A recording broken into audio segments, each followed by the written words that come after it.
What's up, ADL fans? We're here, 3:30. What's up, Dave Cribbs? We're back, man. We're back. I like that jacket, brother. Thank you. They're thinking about selling these in the men's section soon. So yeah, I love we'll see it. how it goes. I like it, man. I like Thank it. you. Thank It's you. kind of Appreciate like in a legit way, like that look that we kind of grew up on in the Miami Vice era. It's coming back. It is. Okay. All right. No, it really is. Almost actually. took that the wrong way till you said it was coming back. Yeah, it's maybe coming back. maybe. It's Crockett told me so. What is his name? Crockett and Tubbs. That's awesome. We're like Crockett and Tubbs today, man. You know what I'm saying? Yeah.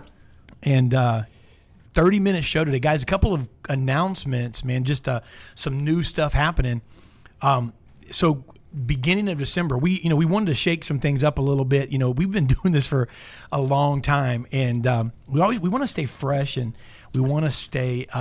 We want to continue to bring content. I think today's audience, would appreciate a 30-minute show versus an hour. We've been talking about this for a while, and so we're gonna kick off today a 30-minute show. But starting the first week in December, we only have 26 minutes left. Yeah, we only have like 26 minutes. But we have some. Hey, let me tell you something. We have like in 30 minutes, we've got like 3 hours worth of guests, like meaning Yes, we do. quality wise. Absolutely.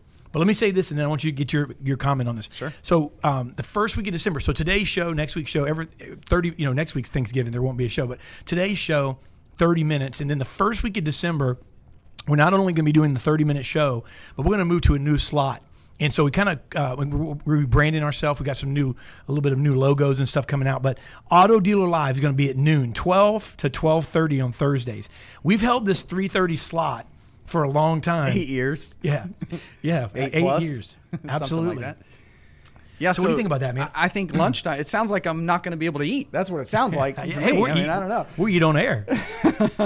No, I think it's great. One of the cool things about Auto Dealer Live from its inception is that, we're always kind of out ahead of certain things. And I just feel like this is a step in the right direction. I mean, look at the set. It's amazing looking. Wow. It's just super cool looking. And now to go to this new time zone or time zone. Yeah. Time zone. We're going to a new We're going to do the zone. show in California. Yes, we are. But to go to this new time slot, right at lunch, hopefully that gives, more people an opportunity to tune in, number one. But number two, obviously, just the shorter set should allow us to give a big, power punch there for 30 minutes. And then I almost feel like this should be you that says this because you're the comedian, and this may not be funny on the other hand. So, but it's Thanksgiving next week, so we're going to eat. You know what I mean? Yeah. We're going to, you typically put on a couple of pounds, and so not only are we moving to a new time slot, which is lunch, so it's Auto Dealer Live for lunch, right? Auto Dealer Live and lunch, but here's the thing: it's kind of like a light lunch because it's 30 minutes. That's pretty funny. Oh, that is pretty funny. You could also say I thought about that earlier. I've been sitting on it. The caveat on what Cribbs said is we're moving to a new time zone. We are going to actually Pacific Standard, so we're still going to be 3:30 Eastern. Yeah, right. Or light lunch, it could mean that our content sucks. It's a light lunch. Yes, and that you just got a small morsel of content. We're low calorie, It's like, low carb. I'm still hungry after listening to Auto Dealer Live. Yeah, I feel like I'm still hungry. They were a little light today on the good stuff. Yeah, that's awesome. Well, hey, today we're gonna bring the heavy D and the boys. Let's do it. We've I already got saw the names. They're amazing. Yes, sir, man. We have the coming on here in just a minute. Literally, CEO of Flex Dealer. You know him from obviously Dealer Playbook as well, and just a great guy. North of our border, but you know what? He's one of us for sure. And we got Michael Cirillo coming on, and then we've got internet sales manager at the Capital Chevrolet Mega Store there in Austin. That store is blowing it up, and Josh Mitchell is going to be on with him, and they're going to be talking about something that Mike kind of brought up with them, and that's maximizing on internet leads and turning them into dollars. Yeah, and sort of the what's happened when this pandemic first came about. The shift and the pivots that had to be made, and now there's a lot of dealers that have embraced that, and now we're seeing stats that would have shocked dealers a few years ago, and but now we're seeing consumer activity really changing in practices and processes. We've got some leaders in that area we're going to reference here in the interview. as well as kind of just asking yourselves the question as a dealer, you know, am I in that group? Am I in that group that has successfully either pivoted or am prepared for what's also right around the corner? I mean, you know, if you listen to the news in the last couple of days, we're in a resurgence. Now we're going to have a change of command, if you will. There could be times ahead where we're relying on this online process even heavier. Yeah, absolutely. And, you know, and it's interesting because and you're speaking of some of the states that are, you know, kind of reverting back to some, you know, some semi shutdowns. Sure. And some, you know, and we talked to a dealer in Kentucky yesterday that said, you know, we're not even sure. And of course, this is one state, one dealer, and again, some unsurety there. But, you know, we're not even sure if our service department is going to be able to be open. And so, you know, it might affect the industry differently because records were broken because of the shutdowns the original time. And by the way, I mean, we're not bringing doom and gloom and so forth at all, because there's a lot of dealers out there in the auto industry as a whole absolutely killed it during that time. There were strong adjustments, but this may affect people differently. And so, you know, the digital retailing space is going to be huge. And what we do with this, I really feel like that, you know, this whole year, and Dave, is really no different going into the end of this year to capture the momentum of what 2021 can be. I really feel like somebody could start now, you know, in 2021. It's almost like now, you know, it's not a month and a half from now. Yeah, and even if we experience another resurgence or some additional, tight things in certain areas of the country, we saw how quickly things, you know, not only bounce back, but we know this time around there's a pretty close end from what all indicators show. But here's the thing: is that what's important about this discussion today is what came out of that, what stuck, that's working really well, even though people are, you know, coming back out. Yeah, and absolutely. And you know, and when I think of that what you just said about what stuck, it's almost like, instead, if the first thing your mind went to was a strategy or, you know, a vendor or a product, or, you know, I think that you're thinking at it wrong. I don't even know if Cribbs meant it that way. What I know, I've been around for a long time, and I think what I got out of that, you know, hearing Cribbs said that, is, you know, did the fact that you need to be nimble stick? You know what I mean? Right. You know, you got to be nimble in this business. You got to be so, you know, you got to be able to turn on a dime, and you have to realize that, you know, you have to be flexible enough by holding on to the core principles of this industry. You know, what does the customer prefer? And you know, we work with, and I know we have to get our guest on. We work with Campbell Chrysler, Dodge, Jeep, one of the largest, one or two in the state of Arkansas. They're a 550 car store, and you know, we work these Facebook events with them. Done them for a long time, including all through COVID. And just this past week, he said, look, I want to add something to our campaign where there's some concern, where I want to make sure people know things are wiped down. You know, we show some video clips of some people wearing masks, and, you know, that we're a safe environment. Yeah. He wanted to implement that in there. So he's being proactive. And so, you know, so that he could ease customers' minds, because some don't care or some aren't as concerned about it in certain ways, but some are. And he wants to be all things to all customers and make sure that everyone feels, you know, safe and so forth. So it's just being aware, you know? Yeah. So I'll tell you what, I think we probably should bring our guest on, because we've probably got, 3 minutes left now? We're in a 30-minute show? Yeah, 3.5. 3.5. Yeah. Now, we got some time, but hey, we got some heavy hitters right here with us today. On the line with us and in studio here in just a moment, you'll see him on your screen, Mr. Michael Cirillo, CEO of Flex Dealer in Edmonton, Alberta, Canada. And we've got Josh Mitchell, Internet Sales Manager at Capital Chevrolet in Austin, Texas, a powerhouse Chevrolet dealer there. Gentlemen, welcome to the show. Yeah. I have to say, I'm actually jealous of Michael's studio setup. That is he looks like he's in like the Bat Cave or something, like a cool gentleman's cigar den. You know what I mean? Like he should be smoking a cigar right there, brother. Wait a minute. Oh wait. We're missing audio. We're missing audio on Mike. You mean you're envious of this brick wall when you're in that gorgeous studio of yours? Dude, it's the vibe of your room. It just looks great. It just looks it looks very, very cool, man. Very cool. Vibe's the right word. My kids they're freaking young adults, but my kids would be like, oh, that's a vibe, Dad. That's a vibe right there. Yeah, that's underground ADL right there. Yes. Love it. And we got Josh Mitchell. How are you, Josh? I'm doing great, guys. How are you all? Oh man, doing good, Fantastic. can't think of two greater people to bring on to this. And hey, diving right into this this conference, and that's what I want to do today. We're shifting some things up, and I really feel like that. We went through a season where guys, and you were both podcasters and people who've done a lot of things, and we're just into some conversation. We want to become more valuable in 2021, to the automotive audience. And so let's have some conversation today, looking at this digital space. Go to you first, Mike. Interest in, digital retail surged. I mean, that's the bottom line. And I think the word surged might come from, not necessarily a willingness. I think this industry sometimes has the tendency from the retail blacktop side of being forced into change. There's a few people that are kind of trailblazers, but typically it comes from I don't have a chance, I don't have a choice.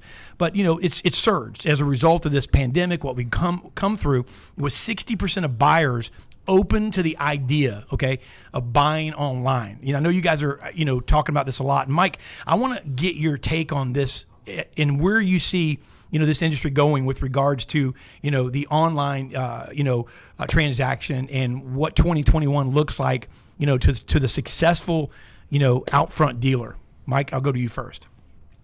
Yeah, great. I mean, first of all, and thanks for having me on, guys. You got to understand, you're a staple in this industry, and I got the jitters actually walking into the studio, so I'm excited about this. Well, we're happy to have you on, man.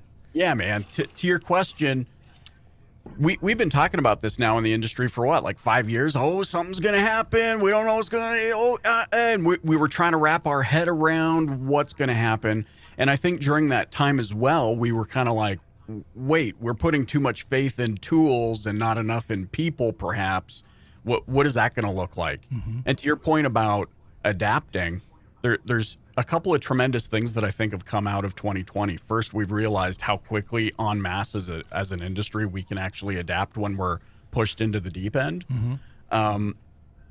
However, there is still a little bit where I think, we're going to see some dealers, not all, but we're going to see some dealers that put all of their faith in the tool, and they're not going to work on what happens behind the tool.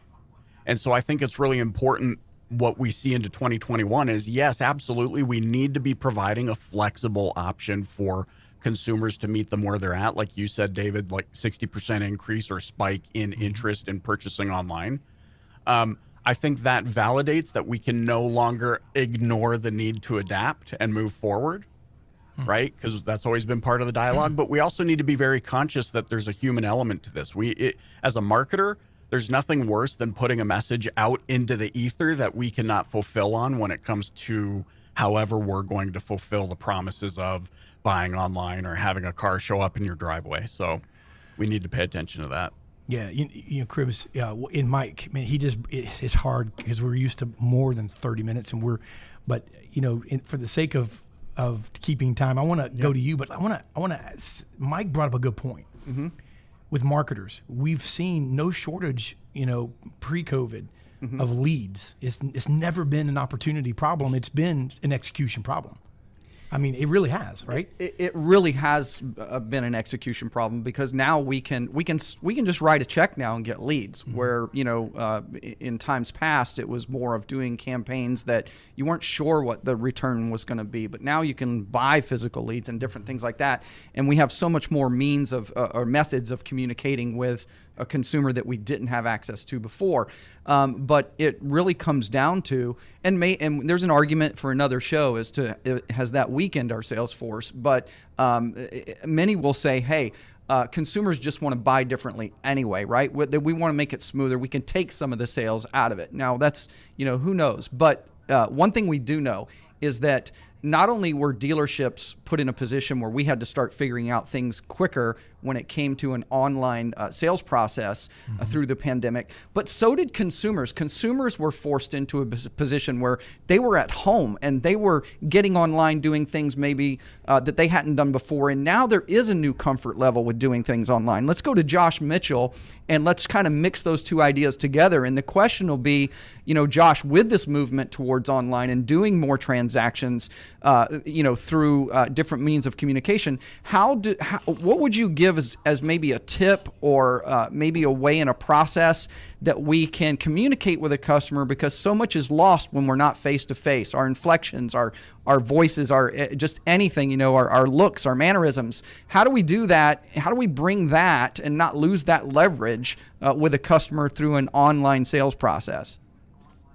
Well, I think with everything, I think it's one of those things where, for the most part, we all have generic processes, which is the biggest problem with most dealerships, is that they don't have a process for every lead. And so they just have this generic one that they've just kind of set up with the CRM. They set it and forget it. And that's not the way that you have to do it. You have to have processes for TrueCar. You have to have processes. Everything's different. No lead is the same. And so you have to do that differently. And then you have to add the aspects of doing a Zoom call with a customer. Like, I know that sounds like everybody's very, very comfortable with doing a Zoom call, because we all have had to do them now for businesses. And so doing a Zoom call with a customer to kind of go over the numbers, share your screen. And I know that's like freaks everybody out, because maybe they'll see the gross or maybe they'll see this. Like, we have to be transparent. And so numbers with the customer so they can see the way. But it's really the same way. We're presenting numbers to a customer, and they get to see the face, so they get to know who they're dealing with. And so the comfort level gets back. We still like to do business with people. Yeah. I mean, people want to do business with people. And so you can't lose that and think that our new and improved, digital online buying process is going to just do it for us. There still has to be people involved in it. And so using those tools that every business person is using now for the car buying process. Yeah, thank you, Josh. And going back to Mike, Michael, dealers and vendors, Michael, are noticing the internet, and it kind of goes hand in hand with what Josh was really just saying. I think that maybe in the this last part of the year, obviously we've had no choice in many settings. Churches, everybody's going to Zoom and going to that as far as their meetings, and so the closing ratios for internet leads have gone through the roof. They've been higher than really ever before, even when the response time has gone up. And so I want to ask Mike, is it that possibly? I think it's a couple of years ago. And we even talked about this with you before. I'm sure. We were like, well, people aren't going to necessarily want to, do a lot of this transaction online, and this is going to be something where, the showroom is always going to be necessary. And Josh hit it. There's always going to be a need for obviously for people and for that human experience. But are we in a place and age now where consumers are just more comfortable, especially with video, and that's a big deal with video. They're comfortable in doing part of this transaction, over, while looking at someone on the screen. Is that just where we are? Is that why these closing ratios have gone up, in your opinion, as well? Has it been all COVID, or do you, what's your thoughts on that, Michael? Yeah, I think there's a couple of factors, right? There's social economic factors. The fact that we got to a point during quarantine that we were so bored we were willing to talk to anybody. Right. The second thing that's the real positive thing of this too is in doing Zoom calls, you remember years ago, you guys know this, like when internet first came out, one of the pitches was like, man, people can shop for cars in their underwear. Yeah. Now with Zoom, we're learning that that's actually the truth, and we're able to see this. And I don't know if they realize we can see beyond. Yeah. And beyond. Yeah, totally. To say widespread, are we there? I don't know. I mean, for example, my and Lord bless her, my dear mother-in-law, who I love, who still drives around Las Vegas and manually pays her bills at the Nordstrom and at the Macy's, who believes that if she doesn't sign out of her email account, that her emails will start floating out into ether. No, she's never going to buy a car online. But we've traditionally believed that the value, the people with money are generally in that age bracket. And so traditionally we spent a lot of our marketing dollars and a lot of our messaging geared towards them. But if you look at today, and to your point, going back to that 60%, one of the big things that we have to understand is that if we as a industry, as dealers or retail outlets are focused on lifetime value and building lifetime relationships, we need to start paying more attention to this age group, this demographic, call it millennials or Gen Z or whatever we're focused on now. We need to pay attention to them and realize that millennials, for example, are on their fourth, fifth, maybe even sixth vehicle purchase, and they're probably going to buy 6 or 7 more. And guess what? We're more adaptable. We were in an age where we remember a typewriter, but we also learned how to use computers in school, and we're more adaptable to whatever is happening online. And so for me, it's about having that process in place whereby we can speak to customers in a way that they want to. And you really do. I'd love to hear Josh's input on this from the front lines, but I mean, we do kind of have to have a mixed bag where in store we can adapt to a customer that wants to text us. We can have a conversation with someone that wants to do it over email or Zoom or over the phone or in person, and we really do kind of have to diversify our skill set in how we handle those various sources. I loved what he was saying about how we need to be cognizant of the different sources that we're marketing to and have a specific message and way of handling. And I think sometimes at the ground level, there's a disconnect in marketing department does X, sales department or BDC doesn't know that that's actually happening. And so they can never actually workshop the way they would handle those different promotional outlets. And that really creates a disconnect when customer calls in and nobody knows what they're talking about except for the people that were running the ads or buying the mailers or whatever it was. And so, yes, we do need to be cognizant of where lifetime value is headed in a customer. And it's this adaptable age group that are going to quickly adopt to a lot of the online mediums. But we also need to make sure that we have that skill set in place to speak to people how, where, and when they want to speak. It's good.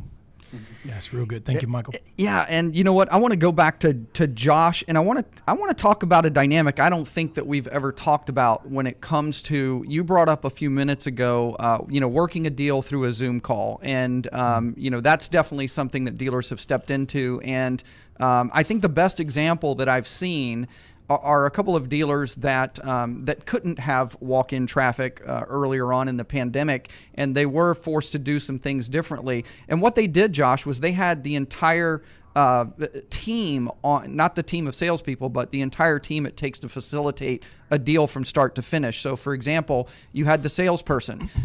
You also had someone that was you actually had 2 salespeople, one that was on the call walking through things with a customer, another that was actually doing a live walk around that they cut to or zoom to.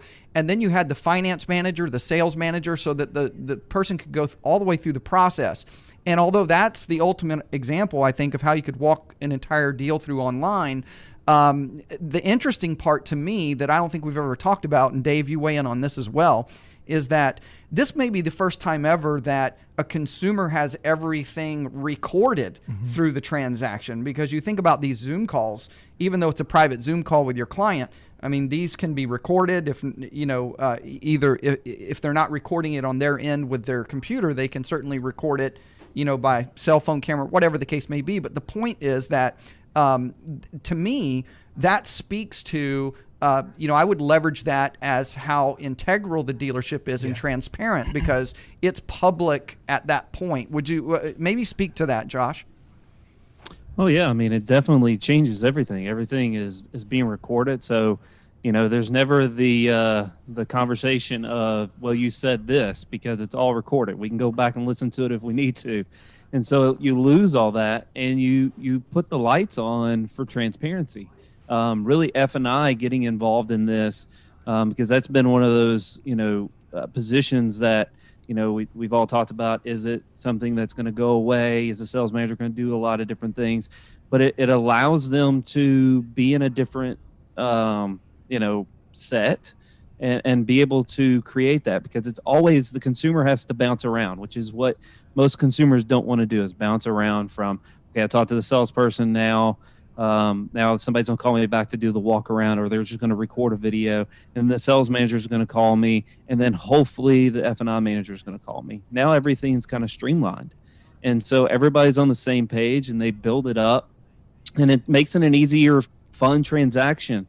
for the consumer. And I think that's when you're looking at building long-term relationships and long-term buying cycles for consumers, making it easy, making it more transparent, and making it a better experience is what's going to bring that customer back the next time.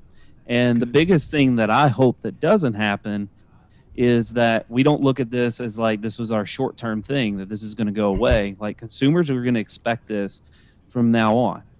It's only going to have to get better. And so don't think that this is just going to be one of those things that after COVID's over, that we're just going to go back to normal life. Like, consumers are going to continue to expect this, and we have to continually get better at it and streamline it as fast as possible. It's good. Yeah, I think it was just the catalyst that we needed as an industry to get us to where we knew we were eventually going. But it not only pushed us there, but also gave us permission to go there in a lot bigger way. So thank you so much. I think we're pretty much out of time, right, Dave? Yeah, absolutely. I'll give you guys each 30 seconds to ask this question. We just obviously changed our time to 30 minutes to stay on that track. Give each of you guys 30 seconds. I want to ask this question. Mike, we'll go to you first. Michael, what's the best tip? I mean, the thing that comes to mind first that you can give a dealer listening right now that's trying to move these leads into sales, turn their internet leads into sales. What's the best tip? And Josh, I'm going to go to you for the closing on that as well after Michael. This might sound a little bit crazy, but just go with me for the next 20 seconds. I think it's all about attunement. You need to attune yourself with the customer. It's all about their experience.